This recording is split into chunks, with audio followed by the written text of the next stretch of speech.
It's another nice hot day out, kind of muggy. And of course, they've taken our sun away again. Solar radiation management on all day here in Regina, making sure our crops and gardens don't get enough sun. Sometimes I think that they do it so that the farmer will be reliant on the desiccant in glyphosate spraying at this time to kill the crop, so that they won't rely on nature how they used to do it. It's a thought. In any case, it's been a super interesting week because I got a chance to talk to the UK last Saturday. Yesterday, I got Vinny Eastwood, American Freedom Radio, and I didn't realize he was kind of a legend. Surprise, surprise! I was recommended to him through one of my Facebook friends in New Zealand who said he was the top act. And I took a brief look at his page and his videos, but I didn't dig too far because the minute I put it on, I could hear what he was saying, and it really resonated with me. Mostly that he was one of the people like me that is saying that this is a global assault on our freedom, and it's coming from multi directions, but it has one goal, and that is to take freedom down. As I got into my conversation with him, we went on for quite some time. It was a great little talk. Now, he had YouTube live on, and I had a meeting app on. So we had two modes going. And of course, it was live on his end. I don't have enough followers yet. He's got about 49,000 more than I do. In any case, it was at the spot that I was discussing the anomalies I found in the Health Canada and Johns Hopkins data in relation to our provincial data right at the beginning of the pandemic. See, a lot of people don't understand that I was watching this starting January every single day. I watched every case drop, every country drop, all day long. That's what I did. And so I was waiting like a cat, ready to pounce when Saskatchewan dropped. And I was on it every day. Now, when we were talking, all of a sudden I started talking about these anomalies and the fact that although the provincial data had been reported okay, the National Health Canada data and the Johns Hopkins, the WHO map that everyone's using, had been manipulated. Now, this was March 18th, and a lot of people still don't remember back that far, because that was the day that Saskatchewan enacted a state of emergency. Yes. Now, it was that morning I went on Health Canada and to the Johns Hopkins map, and I saw overnight from 2 to 16 confirmed cases, and I was like, what the heck is that? Went back to the provincial data. We had 2 confirmed cases with 14 probable. And what I caught was Health Canada and Johns Hopkins, by extension, combining probable and confirmed cases. You see, I don't think 2 cases would have been enough to flip us into a state of emergency. They needed that 16. Because I imagine that there's a metric with each province as to a number that they had to obtain in order to flip us into the state of emergency we are still in. If it had been 2, they couldn't have done it. And that's what it was. In any case, I shared that on Facebook a long time ago, a few times. And of course, then I reshared today so you could see. And it was right at that very moment that I was disclosing that information, that the feed was cut. Now, we were still looking at each other. He couldn't hear me. My meeting app I hadn't touched. Everything was working just fine. I'm going in, checking that out. He's checking all his equipment. And the transmission was cut. Now, my meeting app was still running, so it was fine on my end. But he was live. And someone didn't want anyone to hear that. Because, again, he has a lot more followers than I do. And thank you, Vinny Eastwood, for bringing me some really wicked followers yesterday. I had all sorts of messages, and I truly appreciate that. See, this is the thing. The other funny thing is I've been dug in for years, but I didn't know of him. And when I posted the video yesterday, I got a bunch of messages, and it was people going, "That's so cool. You know, we haven't seen him in years." And I'm going, okay, you were following him, you know him. What had happened, and what I see, is that he was kind of censored out of their lives. Because all of them explained to me, it was just one day he was sort of gone. And it's kind of like that person that goes into Facebook jail or, again, on YouTube, a channel entirely disappears. There's hide nor hair, and really no recourse at all. In any case, that disclosure yesterday was important because I didn't really remember, again, the date. And when I went back, I'm like, oh my God, that's the date of the state of emergency. The illegitimate state of emergency that Saskatchewan is now under, because it was established on false pretenses. And I really think this is an avenue that us in Saskatchewan really have to follow. We need to use that proof that we should have never been in a state of emergency, because it's clear.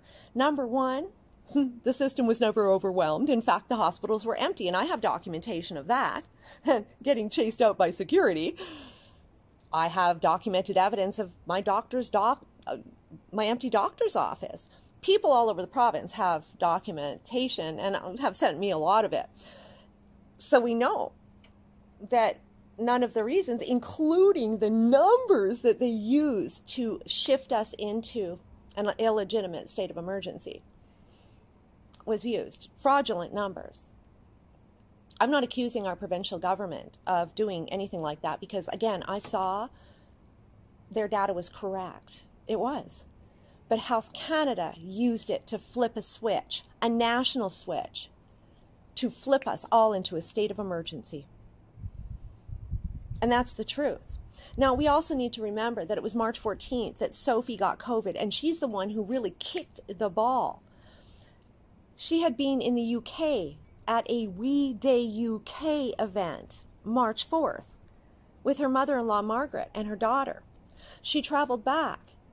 And again, we need to go back and remember that when she tested positive on the 14th, she went into self-isolation with 2 children in the house and her husband, who moved into the house into self-isolation. You must also remember that he never tested for COVID, ever. He didn't. He actually came out and said that his doctor advised against it, that he did not have to do it, and it was not going to be any benefit. His son never tested. His daughter never tested. And in fact, Margaret Trudeau, who was traveling with Sophie, never tested. You know why? I think because that would make them complicit in this entire fraud.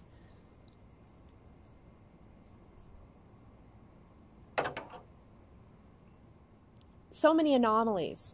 And there was so much going on at the time, at the beginning, that we truly lost. It was impossible for anyone to keep up with the details. That's the media's job. And they weren't doing it. In fact, what they've done the entire time is bury. When I'm getting a transmission at that particular time in an interview, with the information I had to say, I can tell you, it was censored. Now, Vinny also was the second person I've met, including me, that has been censored on BitChute. He has. Apparently, after the Christchurch massacre, he did 2 videos that were talking about the false flag of it. And both YouTube and BitChute deleted those. So it's interesting how BitChute and now Parler, everybody's trying to move us to these platforms that are completely infiltrated. I can tell you from personal experience, and I even did a video about it, that BitChute has deleted 18 of my videos. Now, yesterday as well, I had been talking about the World Health Organization. I was talking, of course, about the World Economic Forum, the COVID Action Plan, the circular economy, all those buzzwords that get me deleted from BitChute. And that's why I believe BitChute has an interest with the World Economic Forum in that. They've even deleted my videos that talk about the Great Awakening from within, because they have a great awakening of their own, and that's to collectivism, well, communism.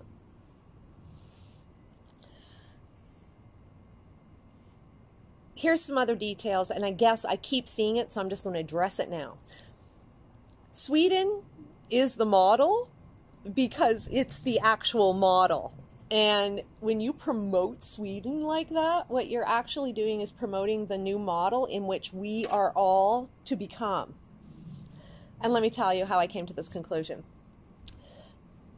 Well, it was because as I studied Agenda 2030, Agenda 21, I realized, and then of course Sweden, for somehow they were exempt from the World Health Organization and the global emergency. And they got a chance to do it their own way. And I saw that from the get-go, and I beelined in to figure it out. And I discovered the reasons that I believe they were exempted and left to their own. Number one, Sweden is 99% vaccinated. Yes, they are. It's not a problem to get the jab there, and people do it. I believe a lot of workplaces years ago, and this did happen there, I know that where they were making it mandatory, and it was a push. And there was real pushback when it wasn't voluntary, but they've still managed to get most of their population to overlook the insert of the vaccinations and their potential side effects. Number two, Sweden is taking to the microchipping very, very well. It's kind of a pilot there, and it started really in 2014 through corporations. Convenience. And the young corporate kids thought it was super convenient. In 6 years, they've evolved to having chipping parties, so it's become a little bit of a fad. And again, this puts Sweden on track with the wiring in goals of Agenda 2030 and Agenda 21. Sweden is also largely cashless and have been for a few years. And how they achieve that is, well, manipulation.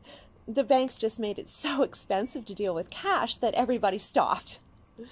Vendors that were accepting cash were finding they were spending more money to process that cash than actually what they were making. So it became a very poor business decision to continue with cash. They also don't have that much of a problem with privacy because they have a very collective socialist government. And what's interesting to me is, again, they are the innovators of this new circular economy to come. And this is the World Economic Forum. And what gets me deleted from BitChute, because the circular economy to come has already been employed in Sweden and now in China. What I found interesting as I dug in was that you would think that communist China would pay the highest taxes, wouldn't you? That's what I always thought. They pay 45% in China. Guess what Sweden pays? 57% personal tax. They also pay a 25% sales tax, just so you know. You see, the Swedes aren't worried. They like to share their wealth, and they want everybody cradle to grave. So they are very good with the egalitarian society. And see, that is the model of 2030. And this is why Sweden hasn't gotten the measures. The reason I'm doing these comparisons from all over the world is so that we can understand what's happening. Now, of course, everybody all over the world is getting a little payout. Now, I haven't caved, even though I'm broke. I can't take blackmail money. Can't. But Sweden is the model of where we're going. In Denmark, a woman named Ida Oken wrote a paper for the World Economic Forum in 2017, and it was called, "It's 2030. I own nothing and I have no privacy." There is a plan, and the circular economy to come is an economy where ownership, just like Agenda 21 and Agenda 2030 talk about, every product will become a service. Ownership will be a thing of the past. Ownership will be reserved for the elite. And that's what's happening. And this is all being laid out under the guise of sustainability. But when you start digging in and seeing what's happening around us, like the restructuring of the food system into the hands of 5, you start to understand that the sustainability that is being spoken about will be held in limited hands. And by 2030, that small business on the corner will be no more. I don't even think it'll last that long, not through all of this. This is the reset into what they're calling the 4th Industrial Revolution. And as you can see, just like other great revolutions, there are casualties. The benefit they have this time is the fact that we have social media and we continue to hammer our frustrations instead of getting out and doing anything. And that's a fact. It's a place to blame, to vent. But as I go through the comments, I see people talking to air in a lot of cases. I do. And that's exactly what it's there for. We've gotten lazy. We don't get out and participate. And under this state of emergency, and again, in my province, illegitimate state of emergency, this is bad.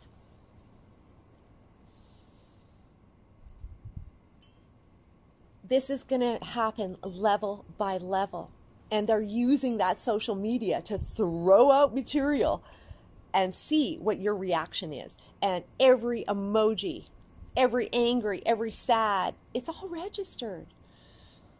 And the government knows firsthand how far they can push and where they need to pull back. You're being manipulated like putty.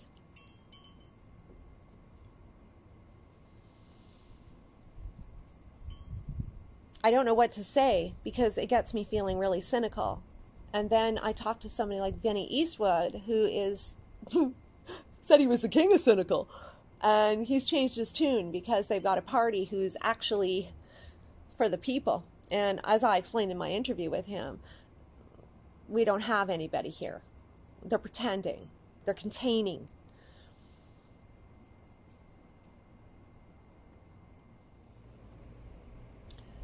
In any case, we're keeping up the good fight. And I'm really excited because tomorrow I am off to South Africa. No, not off to South Africa, but on a meeting with a friend of mine, Lorna, from South Africa. And we're going to be talking about, again, how COVID has impacted her country, what was going on before, and the genocide that is going on now, which isn't the most pleasant subject, but unfortunately it's being buried by the mainstream media, because you see in South Africa the murders are against white farmers, and that's not fashionable these days. I'm very excited to talk to her about what is going on the ground and how she sees her country being destroyed. And just like us, across the world, we're watching it being ripped apart, free will and our democracy falling right before our very eyes.